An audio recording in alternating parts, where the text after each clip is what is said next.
Negamos que pueden presentarse afectaciones, incluso mayores que las actuales.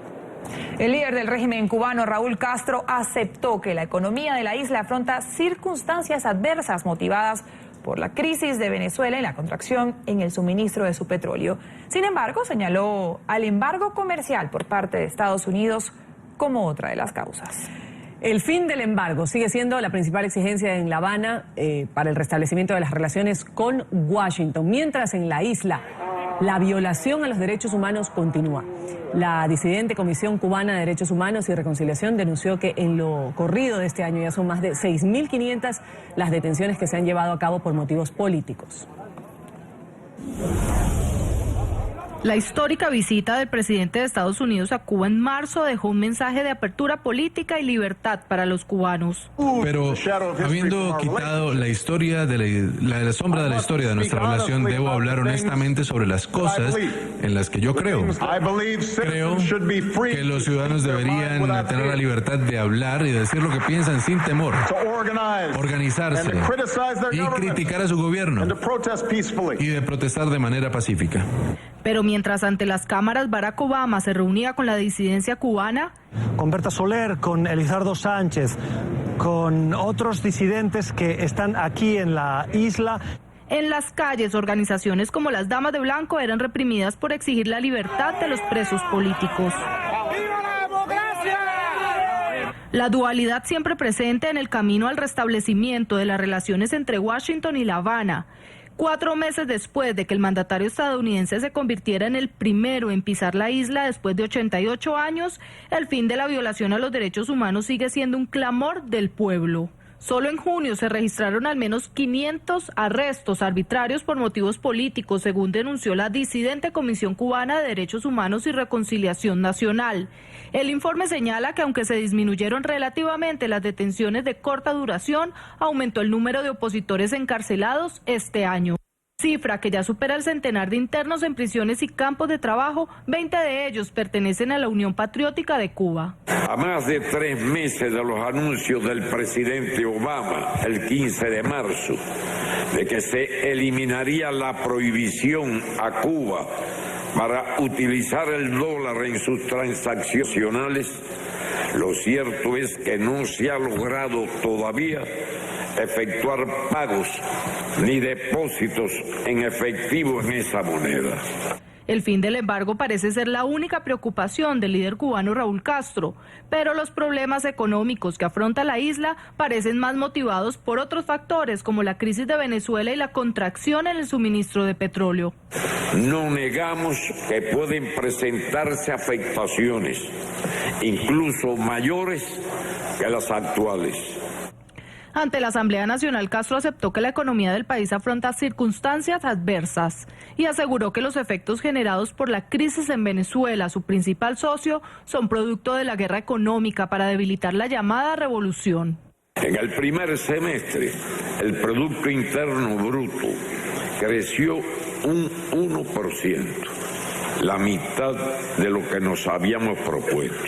A lo anterior se añade una determinada contracción en los suministros de combustibles pactados con Venezuela, a pesar de la firme voluntad del presidente Nicolás Maduro y su gobierno por cumplirlos. Pero las cifras hablan por sí solas y según analistas, Cuba podría estar en medio de otro camino hacia el retorno del llamado periodo especial decretado en la isla en los años 90 tras la caída de la Unión Soviética. A esta hora de la mañana saludamos en nuestros estudios en Washington a José Daniel Ferrer, activista cubano, secretario ejecutivo de la Unión Patriótica de Cuba. Señor Ferrer, un buen día, un gusto tenerla con nosotros aquí en la mañana de NTN 24. Sí, muchísimas gracias. Muchísimas gracias por invitarme y saludos a la teleaudiencia en todo el continente. Lo hemos tenido aquí en NTN 24 en varias ocasiones, siempre desde Cuba, siempre por teléfono. Hoy primera vez lo tenemos en nuestros estudios en Washington como parte de una gira que usted está realizando por países de Europa, también por varias ciudades de Estados Unidos. Quiero comenzar preguntándole, simplemente con la cifra que veíamos en este reporte que acabamos de presentar, 500 disidentes detenidos en el mes de junio. La represión continúa en Cuba. ¿Qué ha cambiado tras la visita de Barack Obama, tras la apertura de la isla hacia otros países occidentales? No ha cambiado nada. O si hablásemos de algún cambio, el único que ha ocurrido, y por cierto muy positivo, es el cambio en la mentalidad de la población. Hoy los cubanos están mucho más claros de que la gran culpa de los problemas internos es del régimen de los hermanos Castro. La economía no avanza, está completamente quebrada precisamente porque ellos se empeñan en mantener ese modelo que niega a los cubanos sus derechos económicos, como también niegan los derechos civiles y políticos. Y como Venezuela se está hundiendo, está hundida también en una profunda crisis, ya no saben de dónde sacar. Y por eso andan hablando de levantamiento del embargo, cuando lo que hay que comenzar por levantar es el bloqueo interno a los cubanos, bloqueo impuesto por la dictadura de Raúl Castro.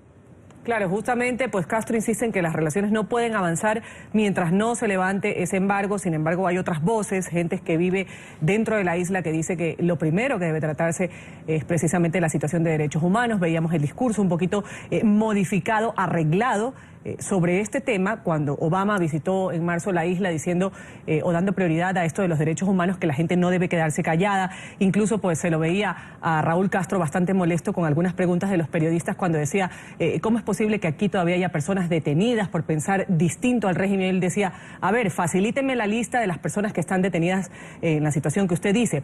Usted ahora menciona que hay un cambio de mentalidad en cuanto a la gente que sabe qué es lo que los detiene o qué es lo que los reprime.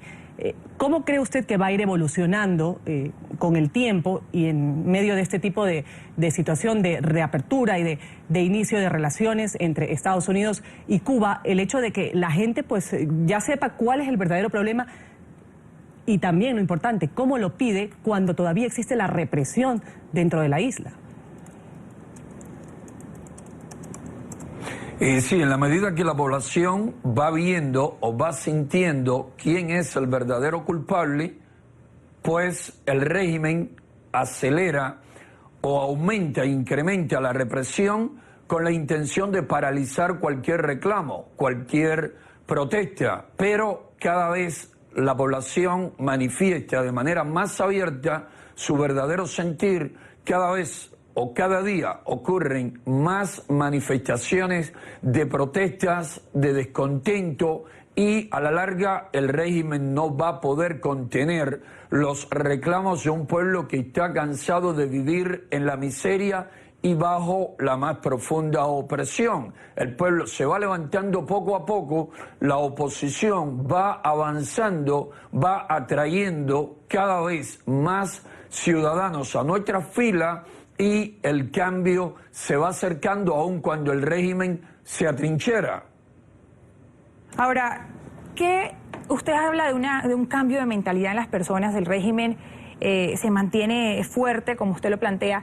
Sin embargo, en noviembre del año pasado escuchábamos a Raúl Castro ponerle fecha de fin a su mandato. Él decía, me voy en 2018 cuando acabe este mandato, mi mandato actual. ¿Qué podríamos esperar en estos 2 últimos años de mandato de Raúl Castro? ¿Qué podría pasar en el 2018 con ese despertar del pueblo cubano?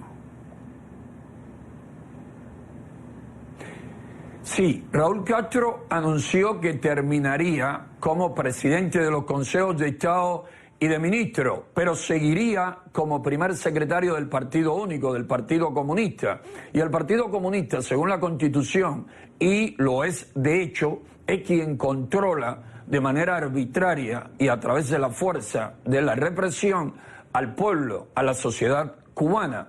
Sin duda, Raúl quiere estar hasta sus últimos momentos con el mayor control de la sociedad cubana en sus manos. Pero la sociedad cubana lucha, se levanta y va buscando cómo ejercer derechos y libertades que hoy el régimen le viola. A la larga, a medida que se acerca el 2018, el pueblo va a ser más audaz y el régimen va a ser cada vez más débil, sin dejar de ser muy represivo hasta sus últimos momentos. Ahora, también pues veíamos a Raúl Castro que destacó resultados positivos en esta relación entre ambos países, entre Cuba y Estados Unidos, desde que anunciaron este inicio de intentar normalizar las relaciones el 17 de septiembre del año 2014. Sin embargo, pues también sostuvo que las medidas adoptadas por Washington para favorecer el acercamiento con Cuba no han sido suficientes. Ustedes, como parte de la población, ¿qué creerían que sería lo suficiente, además de lo que ya estamos hablando en reiteradas ocasiones y que es necesario, que eso se ve a la vista, es la situación de derechos humanos? ¿Qué más sería suficiente para que esto se dé de manera normal y sea positivo para el pueblo, no solo para el régimen de los hermanos Castro? Sin duda, la administración Obama ha estado haciendo crecientes esfuerzos, incluso para suspender, levantar el embargo. Pero estamos viendo un régimen que quiere que se lo den todo a cambio de nada. Una mente sana, una mente que piense con lógica, estaría viendo en las buenas obras, en el buen comportamiento, en el tender puente de Barack Obama, gestos que necesitan respuesta.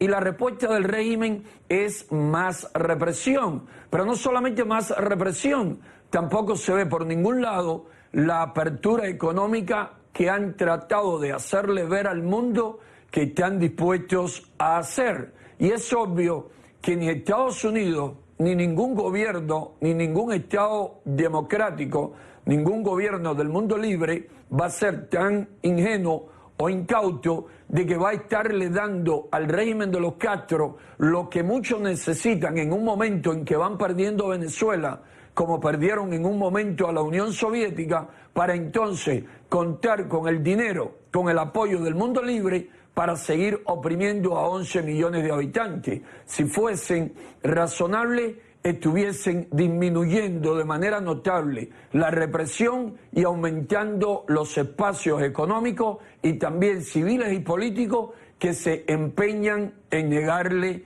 a los cubanos. Entonces, si se moviesen en ese rumbo, estoy seguro que tanto Estados Unidos como también la Unión Europea y otros países estuviesen mucho más dispuestos a acercarse aún más e invertir en Cuba. Hoy los inversionistas extranjeros siguen temiendo mucho, como también los emprendedores cubanos, a las reglas del juego que el régimen mantiene, que solo tienen como fin sacar la mayor ventaja sobre cualquier socio, sobre cualquier actor.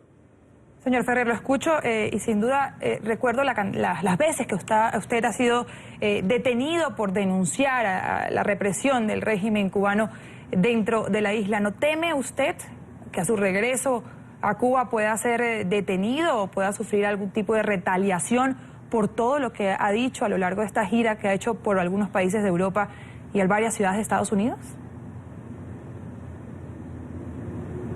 Lo peor está pasando ya y es el aumento de la represión contra los miembros de la Unión Patriótica de Cuba, contra la UNPACU. En mi ausencia han llevado ya a prisión a otros activistas, han aumentado las agresiones físicas, también las detenciones e incluso los robos contra coordinadores y sede de la UNPACU. A mi regreso debo seguirme cuidando de cualquier intento de enfermarme, inocularme alguna enfermedad o causarme algún daño de manera traicionera.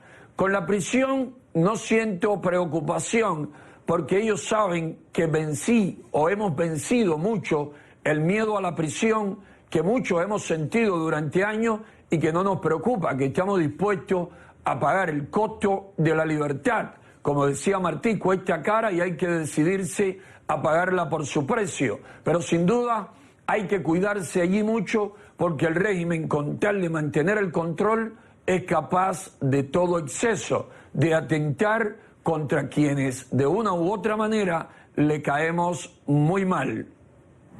Ha sido un gusto tenerlo desde nuestros estudios en Washington, en la capital de Estados Unidos, José Daniel Ferrer, activista cubano, también secretario ejecutivo de la Unión Patriótica de Cuba. Ha estado en conversación con La Mañana de NTN 24. Gracias por haber estado con nosotras y le deseamos un buen día y una buena gira, por supuesto. Muchísimas gracias a ustedes y decirle que allá en Cuba movemos mucha información de NTN 24 para informar a nuestro pueblo. Bueno, que así continúe entonces. Muchas gracias, señor Ferrer, y un buen día.